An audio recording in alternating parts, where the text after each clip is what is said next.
বৃহস্পতিবার পবিত্র রাতে কেউ যদি এই দোয়াটি 100 বার পরে কোনো দিন পৃথিবীর কোনো মানুষের কাছে তার হাত পাততে হবে না। পৃথিবীর সবকিছু তার পায়ের নিচে আল্লাহ হাজির করে দিবেন।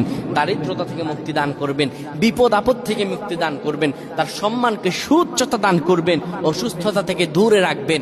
আল্লাহর অশেষ দয়া ও রহম তাকে দান করে দিবেন। সুবহানাল্লাহ। বৃহস্পতিবার রাত এটি গুরুত্বপূর্ণ রাত। এই রাত সপ্তাহে একদিন আসে। আরবিতে রাত আগে আসে, দিন পরে আসে। সুতরাং বৃহস্পতিবারের যে দিন গিয়ে রাত, এটি বৃহস্পতিবার রাত নয়, এটি শুক্রবারের রাত, এটি জুমাবারের রাত, এটি দোয়া কবুলের রাত, আল্লাহর কাছাকাছি হওয়ার রাত। সুবহানাল্লাহ। এই বৃহস্পতিবার রাত আল্লাহ তাআলা বান্দার দোয়া কবুল করেন।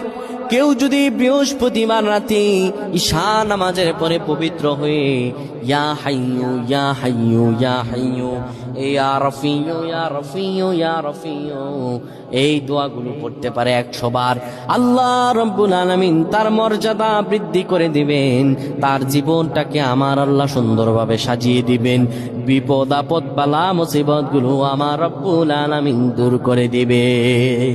আল্লাহুম্মা আমিন বলেন।